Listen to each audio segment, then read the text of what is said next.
Hi hi hi. Au au. Assalamualaikum sahabat Islami keren. Tidur adalah keadaan istirahat alami pada makhluk hidup dan ia merupakan aktivitas pasif yang sangat penting bagi kesehatan manusia. Kendati demikian, tidur juga sering dianggap sebagai kematian kecil yang terjadi pada manusia karena lantaran pada saat kita tidur berarti kita sedang berada dalam keadaan tidak sadar lantaran roh keluar dari tubuh. Namun, pernahkah Anda bertanya atau berpikir kemana roh kita pergi saat kita terlelap tidur? Nah, ada dua pandangan terkait penjelasan pertanyaan tersebut. Yang pertama ialah menurut pandangan medis dan yang kedua ialah pandangan menurut Islam. Pada video kali ini, kita akan mencoba memasukkan kedua pandangan tersebut terkait pertanyaan di atas. Tanpa banyak basa-basi, inilah penjelasan kemana roh pergi saat kita tidur. Check this out.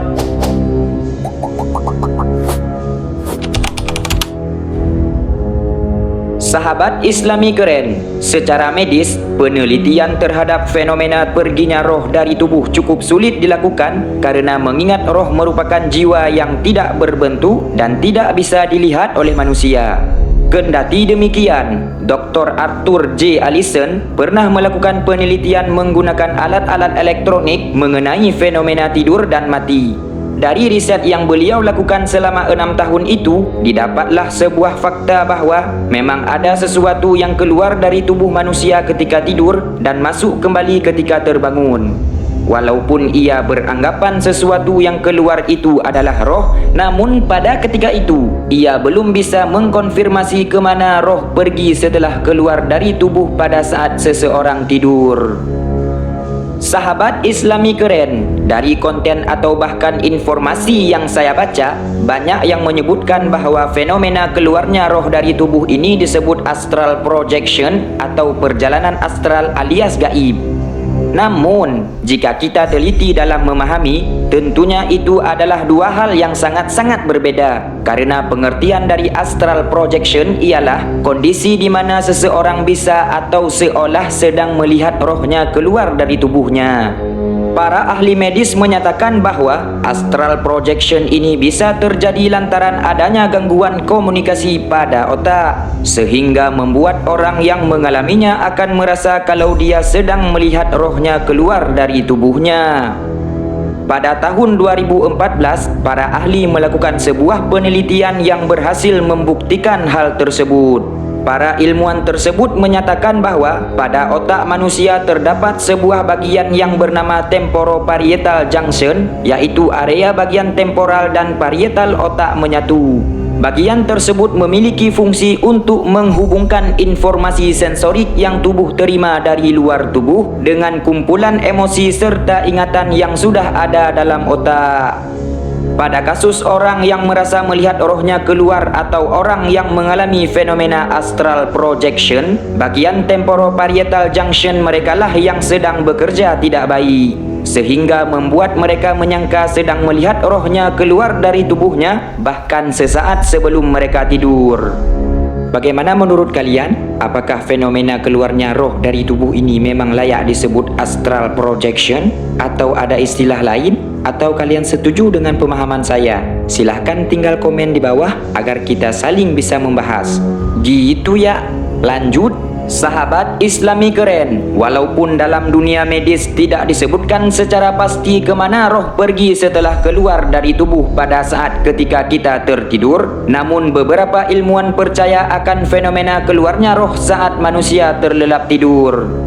Mungkin karena tidak adanya jawaban inilah membuat Dr. Arthur J. Allison kemudian memutuskan untuk masuk Islam setelah meneliti tentang tidur manusia. Lalu, kemanakah perginya roh manusia saat tidur menurut pandangan Islam?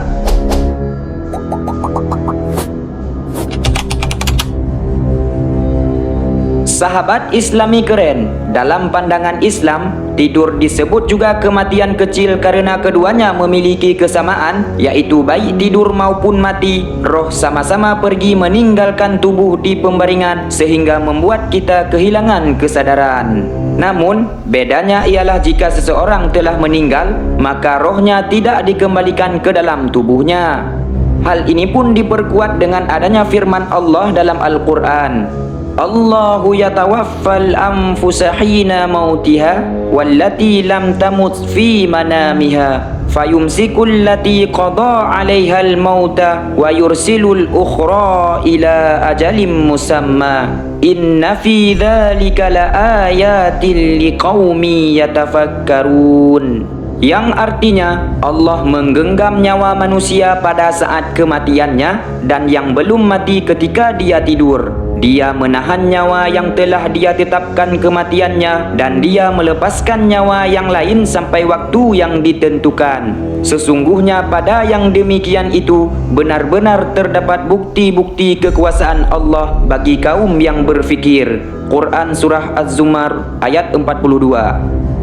Sahabat Islami keren, dari ayat tersebut Imam Al-Qurtubi radhiyallahu anhu menyatakan bahwasanya roh seseorang yang sedang tidur berada dalam genggaman Allah dan akan dikembalikan lagi agar seseorang itu kembali terbangun.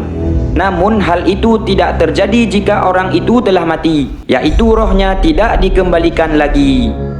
Berdasarkan kitab Duratun Nasihin, manusia memiliki 3 jenis roh, yakni roh sultaniyah, ruhaniyah, dan jasmaniyah. Roh sultaniyah bertempat di hati ataupun kolbu, sedangkan ruhaniyah terletak di dada, sementara roh jasmaniyah di antara daging dan darah, antara tulang dan otot. Masih berdasarkan kitab Duratun Nasihin, pada potongan kalimat selanjutnya dijelaskan bahwa ketika seseorang tidur, maka keluarlah roh jasmaniyah bersamaan dengan akal, kemudian roh tersebut akan berjalan di antara langit dan bumi. Inilah yang membuat terkadang ada mimpi yang dapat dipahami. Hal ini berarti akal masih berperan di dalamnya. Sebaliknya, ada juga mimpi yang tidak dapat dimengerti, berarti akal tidak lagi berperan di dalamnya. Sahabat Islami keren, Imam Baihaqi radhiyallahu anhu meriwayatkan bahwa sesungguhnya ruh-ruh naik dalam tidurnya ke langit, kemudian diperintahkan untuk sujud di bawah arash. Maka barang siapa tidur dalam keadaan suci, maka ruhnya akan sujud di bawah dekat arash. Dan barang siapa tidur dalam keadaan tidak suci, maka sujudnya jauh dari arash. Sahabat Islami keren, berdasarkan penjelasan di atas, dapat kita pahami bahwa sebenarnya kita sudah merasakan sebagian dari tanda kematian setiap kali kita tidur. Oleh karena itulah, Nabi Muhammad SAW menganjurkan kepada kita untuk berwudu sebelum tidur dan membersihkan tempat tidur sebelum kita berbaring di sana.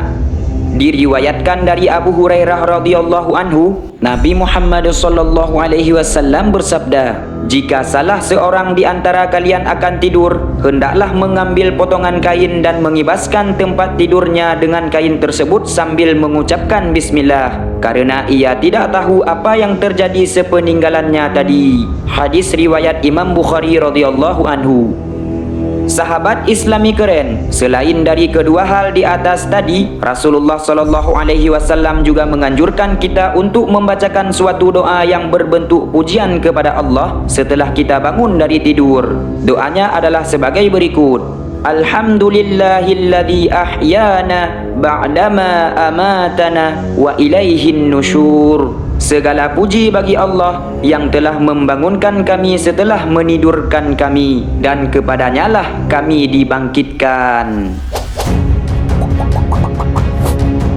Sahabat Islami keren, itulah sedikit penjelasan tentang kemana perginya roh saat kita tidur yang channel Islami keren rangkum dari beberapa sumber. Sungguh sangat banyak kekurangan pada penyampaian dan informasi yang saya berikan, tapi semoga saja dengan video singkat ini bisa meningkatkan pengetahuan dan keimanan kita semua agar kita menjadi Islami keren di mata Allah Azza wa Jalla.